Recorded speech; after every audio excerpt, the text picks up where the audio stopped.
ये राज्य सरकार की प्राथमिकता क्या होनी चाहिए? क्या राज्य सरकार की प्राथमिकता होनी चाहिए कि यहाँ के झारखंडी अगर पढ़े लिखे नहीं है तो बाहर के लोगों को नौकरी दे? क्या ये प्राथमिकता होनी चाहिए? प्राथमिकता ये होनी चाहिए कि झारखंड के अगर स्थानीय लोग पढ़े लिखे नहीं है तो उनका पढ़ा लिखा की व्यवस्था की जाए, उनको उच्च शिक्षा में कैसे लेके जाए उनके लिए व्यवस्था कीजिए। आप ये नहीं कि यहाँ के लोग उच्च शिक्षा में नहीं है तो बाहरी को लाकर आप दे दें यहाँ पर नौकरी, ये कैसी व्यवस्था हो गई? तो पहला व्यवस्था परिवर्तन हम यही करने वाले हैं कि झारखंडी लोग जो स्थानीय है, खतियानी है, मूलवासी और आदिवासी, पहला हक उच्च शिक्षा तक में उनका रहेगा और उस शिक्षा व्यवस्था में परिवर्तन करने वाले। बाहर के लोग आ कैसे रहे हैं? बाहर के लोगों को परमिशन कैसे मिल जा रहा है? बाहर के लोगों को ऐसा क्या रास्ता है, ऐसा कौन सा गुप्त रास्ता है कि वो आके यहाँ पर इंटरव्यू तक दे रहे हैं और यहाँ का एग्जाम भी आप क्वालिफाई कर जा रहे हैं? हमारे लोगों में शिक्षा की कमी हो सकती है, चलिए मैं मानता हूँ, हम गरीब राज्य हैं, हमारे यहाँ आदिवासी अगर उन्हें सम्मान की चिंता होती मैया की तो आप जिस दिन पदभार संभाला, जिस दिन आप झारखंड के मुख्यमंत्री बने, उस दिन से आपको ये योजना चालू करना चाहिए। क्या उस दिन ये मैया नहीं थी? उस दिन ये माँ नहीं थी? उस दिन ये बहन नहीं थी? उस दिन आपको ये योजना क्यों नहीं आया? आज 4.5 साल आपने अपना कार्यकाल पूरा किया और अब आपको मैया का सम्मान योजना याद है। तो आप देश की बड़ी बड़ी पार्टियां होने के बाद भी, राज्य की बड़ी बड़ी पार्टियां होने के बाद भी अकेले उनमें दम नहीं है एक ऐसी पार्टी से लड़ने का जो पिछले 4-5 महीने के अंदर फॉर्म हुई है। तो ये स्थिति है। तो इससे ही आपको स्पष्ट हो जाना चाहिए कि वाकई में अगर झारखंड की राजनीति में आज किसी का बोलबाला है तो टाइगर जयराम महतो का बोलबाला है और आज पूरा झारखंडी जनमानस, आदिवासी मूलवासी टाइगर जयराम महतो के साथ है और बड़ी बड़ी पार्टियों का हालत खराब हो चुका है। आज उनको पैसे देकर लोगों को बुलाना पड़ता है। आप चलिए डिजिटल तरीके से पैसा बांटा जा रहा है कि आप हमें वोट दें, बस यही है। अगर वाकई में आपको मैया के सम्मान की चिंता होती तो आप अभी हाल फिलहाल कुछ दिनों पहले उन्होंने वहाँ के नेता, मंत्री से लेकर मुख्यमंत्री तक का जितने आदिवासी रहे हैं सबका उन्होंने 100 यात्रा निकाला। तो आप समझिए ऐसा है कि आदिवासी होकर आदिवासी नेतृत्व का 100 यात्रा निकाला जा रहा है, यानी आदिवासी जो यहाँ के जो चले जा रहे हैं वो पूरी तरीके से परिवर्तन चाहते हैं और उनका पूरा समर्थन इस बार हमारे सुप्रीमो। नमस्कार, जोहार। अभी सरायकेला जिला के प्रवक्ता जो माधव महतो जी अभी हमारे बीच जुड़ चुके हैं, तो चलिए बात करने का प्रयास करते हैं माधव जी से। तो क्या कुछ तैयारी चल रहा है माधव जी? आपको जोहार, आपके चैनल के माध्यम से तमाम आपके दर्शकों को जोहार रहेगा। और अभी तैयारी चल रहा है पूरी तरीके से, राजनीतिक माहौल है पूरे राज्य में, चुनावी माहौल है, सारी पार्टियां अपनी तैयारी में लगी है, हम भी अपने तैयारी में लगे हुए हैं। कैसे तैयारी कर रहे हैं? मतलब जिस तरह से अभी मैया योजना जिम्मे निकाली है, अभी गोगो दीदी योजना निकाल रही है, तो फिर आप लोग क्या कुछ कर रहे हैं? देखिए ये योजना एक्चुअली में सम्मान योजना नहीं है, ये चुनावी योजना है। चुनावी लोगों को लुभाने के लिए प्रलोभन देना। पहले जैसे हम राजनीति देखते आए हैं, कहीं पर कैश पैसे भी बांटे जाते थे, लोगों को दिया जाता था वोट के लिए। तो अब इस तरीके से जो है चुनाव प्रक्रिया में ये सब सारी चीज़ें असंवैधानिक हो गई हैं और इस पर कार्रवाई भी हो रही है। तो ये एक हिसाब से आप मान के चलिए डिजिटल तरीके से पैसा बांटा जा रहा है कि आप हमें वोट दें, बस यही है। अगर वाकई में आपको मैया के सम्मान की चिंता होती तो आप जब पद पे आए थे, आप जब मुख्यमंत्री पद की शपथ ली थी आपने, जब आप सरकार बनाए थे, उस समय से आप सम्मान का ध्यान आपको क्यों नहीं रहा? उस समय से आपको ये सम्मान रखना चाहिए था। क्या उस समय मैया का सम्मान नहीं था? और अभी 4.5 साल के बाद आपको लगता है कि वाकई में मैया का सम्मान करना चाहिए? तो ये सारी चीज़ें चुनावी हैं, इससे कोई फ़र्क नहीं पड़ने वाला है। अब आने वाले चुनाव में बदलाव होगा। तो हेमंत सोरेन जी तो बोलते हैं कि उस टाइम में कोरोना काल चल रहा था तो कैसे क्या कुछ मतलब प्रोग्राम करते हैं, तो 3 साल तो कोरोना काल में चला गया। बिल्कुल 3 साल नहीं, आप हाँ चलो 1-1.5 साल आप मान सकते हैं कोरोना काल में गया, लेकिन कोरोना काल के बाद भी तो आप कर सकते थे। 2021 की बात है, आप कर सकते थे, आप 24 में आके कर रहे हैं, ऐसा क्यों? तो कहीं ना कहीं देखिए आप बातों से घुमा नहीं सकते हैं। और आम जनता आज इतना जागरूक हो गया है कि आपकी कोई भी राजनीतिक बातों पे अब वो आने वाली नहीं है। अब जनता को समझ में आ गया है कि हमेशा इसी तरीके से जनता को छला जाता है, चाहे वो राष्ट्रीय पार्टी हमारी जो आज दुनिया की सबसे बड़ी पार्टी हो उसके द्वारा हो, किसी सम्मान योजना के माध्यम से, या फिर राज्य की सबसे बड़ी पार्टी जो आप जान रहे हैं हमारी सरकार, हेमंत सरकार की पार्टी, उनके माध्यम से जनता को हमेशा से छला गया है इस तरीके से। तो मतलब अभी जिस तरह से आपका जिला में 3 विधानसभा आता है? बिल्कुल, हमारे जिला में 3 विधानसभा है। 3 विधानसभा में कितना टिकट घोषणा हो चुका है अब तक? 2 टिकट घोषणा हो चुकी है, आपका सरायकेला विधानसभा से और खरसवां विधानसभा से। एक ईचागढ़ विधानसभा है जो अभी उम्मीद करते हैं आज उसकी घोषणा हो जाएगी। तो क्या कुछ लग रहा है मतलब इस बार मतलब जीतने की संभावना है कि इस बार भी वोट कटवा कर जाएगा? चलिए आपका अपना आकलन है कि हम वोट कटुआ हैं। ये राजनीति के इतिहास में और भारत के इतिहास में बोलें या फिर इस राज्य के इतिहास में बोलें तो पहली बार ऐसा हुआ कि कोई इंडिपेंडेंट कैंडिडेट पूरे राज्य में अपने मुद्दे, अपने स्थानीय मुद्दों को लेकर चुनाव लड़ता है और सीधे एमपी मतलब एमएलए या फिर कोई प्रखंड स्तरीय या पंचायत समिति के लिए चुनाव नहीं लड़ता है, सीधे संसद के लिए चुनाव लड़ता है, एमपी कैंडिडेट के लिए चुनाव लड़ता है, लोकसभा चुनाव में 3.5 लाख के आसपास वोट लाता है। उसके अलावा पूरे वोट की बात करूं तो लगभग हमारे ऑटो कैंडिडेट ने मिला के लगभग 8 लाख का वोट लाया। तो ये एक सम्मानजनक वोट है। जो आपका कहना है कि ये वोट कटुआ, आप इसे मान सकते हैं एक सम्मानजनक वोट जिसका कोई राजनीतिक इतिहास नहीं रहा। कभी भी एक छात्र नेतृत्व भी नहीं किए कभी। एक बस विचार को लेके चले, पूरा झारखंडी जनमानस उनके साथ था और 8 लाख तक का वोट लाना जो एक सम्मानजनक वोट हम इसे मानते हैं। और यही कारण है कि आज हमें लगा कि हमें राजनीति में आना चाहिए और हम राजनीति में आ गए। तो राजनीति से ही क्या राज बदला जा सकता है? बिल्कुल सही सवाल है और इसका जवाब भी आप ही ने दे दिया। बिल्कुल राजनीति से ही बदला जा सकता है, क्योंकि हम पिछले 3 साल से आंदोलन कर रहे थे। अब आंदोलन हमारा हर जगह सफल रहा। आंदोलन जिस भी मुद्दे को लेकर किए, जिस भी चीज़ को लेकर किए, हमारा आंदोलन सफल रहा।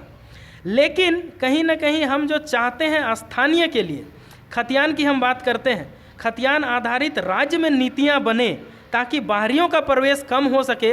और इसको हमेशा जो आज हमारी सरकार में पार्टी है, जेएमएम की हो, गठबंधन की सरकार है, इंडिया गठबंधन की सरकार है या फिर केंद्र की सरकार, हमेशा ऐसे मुद्दों को छेड़ती जरूर है लेकिन उसे कभी अंत तक लेकर नहीं जाती, उसे कभी मंजिल तक नहीं पहुंचाती है। कोई अलग अलग कट ऑफ डेट को तैयार हो जाते हैं लेकिन स्थानीय खतियान के आधारित पर कोई बात नहीं करता है।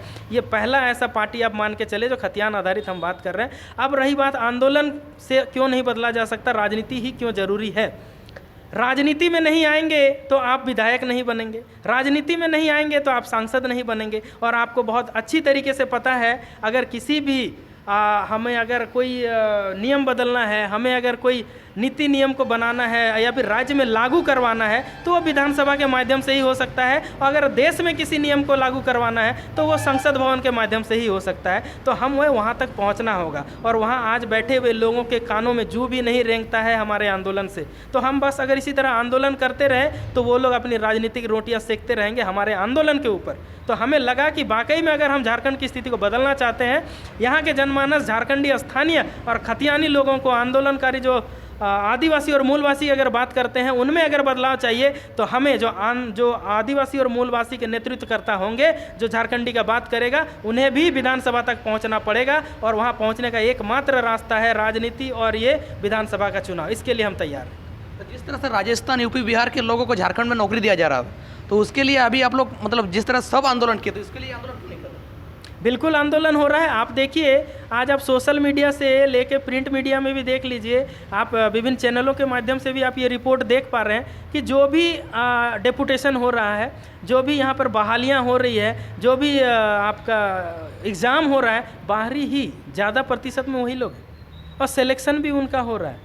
और ये पेपर लीक वगैरह होने के बाद भी नियुक्तियां हो जा रही है। तो हास्यास्पद भी है और बहुत आश्चर्यजनक है कि झारखंड की, जिन्हें हम आदिवासी की सरकार हम बोल रहे हैं, स्थानीय सरकार बोल रहे हैं, झारखंडी सरकार बोल रहे हैं, होने के बावजूद भी झारखंडी का बात ना सुनते हुए बाहरियों की बहाली हो रही है, जो साफ स्पष्ट दिख रहा है कि कोई उत्तर प्रदेश से है, कोई राजस्थान से है, कोई महाराष्ट्र से है। तो ऐसा क्यों हो रहा है? कहीं ना कहीं कोई नियम की कमी है, कोई ऐसा यहाँ पर कोई नीति नहीं बना हुआ है जिसके चलते कोई भी आकर यहाँ पर किसी भी जगह पर आकर अपना दावा पेश कर रहे हैं और कोई भी परीक्षा में पास होकर यहाँ पर आप जॉब में लग जा रहे हैं। तो कहीं उसी चीज़ में बदलाव चाहते हैं और इसीलिए आज हमारे जो टाइगर जयराम महतो केंद्रीय अध्यक्ष जी हैं, उनके मार्गदर्शन में, उनके नेतृत्व में पूरा झारखंड आज परिवर्तन चाहता है और आने वाले समय में परिवर्तन होगा और झारखंड में सिर्फ झारखंडियों का ही राज होगा। तो जिस तरह से अभी देखा जाए तो झारखंड के लोग में शिक्षा की थोड़ी बहुत कमी है। शिक्षा की कमी के चलते आज मतलब इस तरह से हो रहा है, बाहर के लोग आके यहाँ पे मतलब क्वालिफाइड हो जाते हैं, इंटरव्यू में पास हो जा रहे हैं, इसलिए लोग नौकरी मिल जा रहा है। यहाँ के लोग मतलब इस तरह से क्यों नहीं हो रहा? अरे भाई, बाहर के लोग, आप खुद ही कह रहे हैं कि बाहर के लोग पास हो जा रहे हैं, तो बाहर के लोग आ ही क्यों रहे हैं? बाहर के लोग को आने ही कैसे मिल रहा है? सवाल तो ये उठना चाहिए ना कि बाहर के लोग आ कैसे रहे हैं, बाहर के लोगों को परमिशन कैसे मिल जा रहा है, बाहर के लोगों को ऐसा क्या रास्ता में है, ऐसा कौन सा गुप्त रास्ता है कि वो आके यहाँ पर इंटरव्यू तक दे रहे हैं और यहाँ का एग्ज़ाम भी आप क्वालिफाई कर जा रहे हैं। हमारे लोगों में शिक्षा की कमी हो सकती है, चलिए मैं मानता हूँ, हम गरीब राज्य हैं, हमारे यहाँ आदिवासी लोगों की बहुलता है, मूलवासी लोगों की बहुलता है, शिक्षा के प्रति बहुत ज़्यादा जागरूक नहीं हो सकते। लेकिन राज्य सरकार की क्या मतलब उद्देश्य होना चाहिए, राज्य सरकार की प्राथमिकता क्या होनी चाहिए? क्या राज्य सरकार की प्राथमिकता होनी चाहिए कि यहाँ के झारखंडी अगर पढ़े लिखे नहीं हैं तो बाहर के लोगों को नौकरी दें? क्या ये प्राथमिकता होनी चाहिए? प्राथमिकता ये होनी चाहिए कि झारखंड के अगर स्थानीय लोग पढ़े लिखे नहीं हैं तो उनका पढ़ा लिखा के व्यवस्था की जाए, उनको उच्च शिक्षा में कैसे लेके जाए उनके लिए व्यवस्था कीजिए। आप ये नहीं कि यहाँ के लोग उच्च शिक्षा में नहीं है तो बाहरी को लाकर आप दे दें यहाँ पर नौकरी, ये कैसी व्यवस्था हो गई? तो पहला व्यवस्था परिवर्तन हम यही करने वाले हैं कि झारखंडी लोग जो स्थानीय है, खतियानी है, मूलवासी और आदिवासी, पहला हक उच्च शिक्षा तक में उनका रहेगा और उस शिक्षा व्यवस्था में परिवर्तन करने वाले हैं। सम्मान तो दे रहे हैं ना झारखंड के लोगों को, 2100 रुपया दे तो रही है। बिल्कुल 2100 दे रही है गोगो योजना, 1000 दे रही है मैया सम्मान, अभी 2500 भी होने वाला है। तो आप खुद से एक आकलन देखिए, आप सोच के देखिए क्या स्थिति है आज राजनीतिक पार्टियां की। क्या अगर उन्होंने वाकई में विकास किया होता, वाकई में शिक्षा का स्तर को बढ़ाया होता, वाकई में रोजगार सृजन किए होते, वाकई में जो प्राइवेट कंपनियां हैं उनमें रोजगारों का सृजन होता हज़ारों की संख्या में। हमारे यहाँ जो जियाडा है, हज़ारों 1500 से ज़्यादा स्मॉल और लार्ज स्केल की इंडस्ट्रीज़ हैं, लाखों एम्प्लॉयमेंट यहाँ पर है, लाखों लोग रोजगार करते हैं। आप देख लो 80 to 90% लोग बाहर से आके रोजगार कर रहे हैं, आते हैं आधार कार्ड बनाते हैं, नौकरी में चले जाते हैं, प्राइवेट कंपनी है, इंटरव्यू देते हैं, चले जाते हैं, किसी ना किसी आप एक्सचेंज के माध्यम से चले जाते हैं। तो क्या उस जगह पे अगर स्थानीय को नौकरी मिला होता, स्थानीय को वाकई में जो एक सरकारी रेट हम जो बोलते हैं, मान के चलो जो 4,500 450 प्लस प्रतिदिन का जो एक सरकारी रेट है अनस्किल्ड लेबर का, वो मिलता तो क्या आज ये सम्मान देने की आवश्यकता पड़ती? बिल्कुल नहीं पड़ता। आज एक परिवार में किसी एक योग्य व्यक्ति को अगर महीने का 15,000 20,000 का एक नौकरी, एक जॉब उनको रहता तो आज ये सम्मान की आवश्यकता ही नहीं पड़ती। आज आप सोचिए अगर ये आवश्यकता पड़ रही है सरकार को, अभी चुनाव के समय जनता को लुभाने के लिए, किसी भी तरीके से भ्रमित करने के लिए, उनको मानसिक तौर पर लुभाने के लिए कि हम 1,000 दे रहे हैं, कल हम 2,500 देंगे, आप अगर हमें वोट देते हैं तो हम आपको 4,000 भी दे सकते हैं। ये बस एक लोक लुभावन योजना है। ये योजना बस देख लीजिए कितने दिनों तक चलता है। अभी ऐसे तो मैं चुनावी योजना ही बोलूँगा। वाकई में अगर उन्हें सम्मान की चिंता होती मैया की, तो आप जिस दिन पदभार संभाला, जिस दिन आप झारखंड के मुख्यमंत्री बने, उस दिन से आपको ये योजना चालू करना चाहिए। क्या उस दिन ये मैया मैया नहीं थी? उस दिन ये माँ माँ नहीं थी? उस दिन ये बहन बहन नहीं थी? उस दिन आपको ये योजना क्यों नहीं आया? आज 4.5 साल आपने अपना कार्यकाल पूरा किया और अब आपको मैया का सम्मान योजना याद आ रहा है। तो आप समझ लीजिए ये मानसिकता क्या है। ये सिर्फ चुनावी वादे हैं। जरूर 1-2 किस्त जारी हो चुका है, लेकिन इससे मैं चुनावी ही प्रोपेगेंडा समझता हूँ, उससे ज़्यादा कुछ नहीं। तो आपके जो केंद्रीय अध्यक्ष कहते हैं झारखंड का रीढ़ की हड्डी किसान है, बिल्कुल। तो किसान के लिए आप लोग क्या कुछ करेंगे जीतने के बाद? ये झारखंड ही नहीं, ये पूरे देश की रीढ़ की हड्डी किसान है। और आज किसानों की क्या हालत है पूरे देश और झारखंड में, आपको भी पता है, सभी को पता है। अब किसानों के लिए क्या करेंगे? देखिए, किसानों के लिए व्यवस्था, आज झारखंड की जो स्थिति है, मिनरल्स जो आप जान रहे हैं, खनिज की अगर मैं बात करूं तो 40%, लगभग पूरे देश को 40% खनिज का अकेले सप्लायर पूरा झारखंड है। आज धान की खेती यहाँ पर बृहद लेवल पर होती है, आज यहाँ विभिन्न फसलों की खेती होती है, लेकिन आज ये ज़मीन बंजर होते जा रहे हैं इंडस्ट्रियलिस्ट के कारण। आज ये खनन जो ओपन पट्टा खनन के लिए मिल जाता है, जिसके चलते ज़मीन को जो जैसा होता है खनन कर रहा है और ये बंजर होते जा रहा है। तो किसानों के लिए आज यहाँ पर जल की, झारखंड में जल का कोई कमी नहीं है। आप दूसरे राज्यों में चले जाएँ, हो सकता है वहाँ जल की कमी है। आज यहाँ पर हमारे पास चांडिल डैम है, हमारे पास डिमना लेक हो सकता है, कुजू डैम की बात कर लें, आज यहाँ जल की कमी नहीं है, लेकिन सिंचाई नहीं हो रहा है। जल की कमी नहीं है, बांध बांधा गया है, लेकिन नहर में जल नहीं है।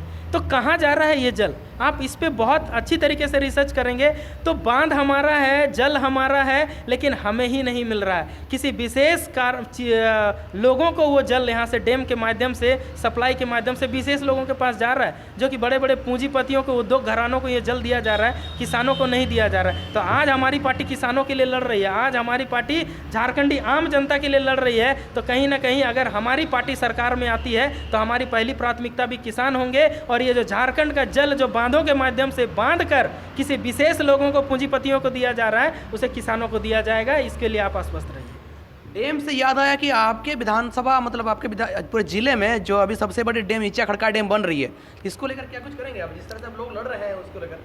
देखिए, ये तो कोई क्षेत्र विशेष का मुद्दा है। अभी पूरे झारखंड में चुनाव है, चुनावी माहौल है, अभी विशेष मुद्दों को, लेकिन चूंकि हमारा स्थानीय मुद्दा है तो मैं इतना ही बोलना चाहूँगा, जो वहाँ के स्थानीय लोग हैं, अभी तक जितने भी मुख्यमंत्री बने, हमारे क्षेत्र से भी मुख्यमंत्री बने हैं और निर्दलीय होते हुए भी मुख्यमंत्री बने, मधु कोड़ा जी उसी क्षेत्र से आते हैं। उनके कार्यकाल में भी काम होने का था, अभी हाल में जो मुख्यमंत्री थे उनके कार्यकाल में भी काम होने का था। सिर्फ आश्वासन दिया जाता है, कभी डैम चालू करने का आश्वासन होता है, कभी डैम बंद करने का आश्वासन होता है, कभी कोई काम नहीं होता है। ज़मीन जो विस्थापित हुए उन्हें ज़मीन वापस करने का आश्वासन तक दिया जाता है, डैम को बंद कर दिया जाएगा, और एक तरफ बंद करने की बात होती है और दूसरी तरफ टेंडर पास हो जाता है। ये किसी से छुपा नहीं है झारखंड की राजनीति में क्या हो रहा है। सभी राजनेता आपस में मिले हुए हैं और यही कारण है कि झारखंड की जनता बदलाव चाहती है, और जिस क्षेत्र की आपने बात की उस क्षेत्र की जनता भी बदलाव चाहती है। यही कारण है कि अभी हाल फिलहाल कुछ दिनों पहले उन्होंने वहाँ के नेता मंत्री से लेकर मुख्यमंत्री तक का जितने आदिवासी रहे हैं सबका उन्होंने 100 यात्रा निकाला। तो आप समझिए ऐसा है कि आदिवासी हो के आदिवासी नेतृत्व का सब यात्रा निकाला जा रहा है, यानी आदिवासी जो यहाँ के जो छले जा रहे हैं वो पूरी तरीके से परिवर्तन चाहते हैं, और उनका पूरा समर्थन इस बार हमारे सुप्रीमो को है। टक्कर देंगे आप इतने बड़ी पार्टियों के साथ? देखिए, जहाँ तक पार्टियों की बात है बिल्कुल सही है, एक राज्य की सबसे बड़ी पार्टी है और एक देश की सबसे बड़ी पार्टी है, लेकिन आपको ये भी समझना पड़ेगा कि अभी पिछले जो हमारा MP इलेक्शन हुआ, संसद का जो चुनाव हुआ, उसमें देखिए हमारे सुप्रीमो ने लगभग 3.5 लाख वोट लिए, पूरा 8 लाख का हमारा वोट था पार्टी को। अब आप ये सोचिए कि एक आदमी एक नेतृत्व करता ऐसा है जिनसे लड़ने के लिए एक तरफ इंडिया गठबंधन है, एक तरफ NDA गठबंधन है, मतलब देश की सबसे बड़ी पार्टी होने के बाद भी जब झारखंड में वो आते हैं तो उनकी स्थिति ऐसी हो जाती है उन्हें किसी को साथ में लेना पड़ता है। एक झारखंड की सबसे बड़ी पार्टी होने के बाद भी, जिसकी मैं बात कर रहा हूँ, आप जान रहे हैं, उनको भी किसी को साथ में लेना पड़ता है।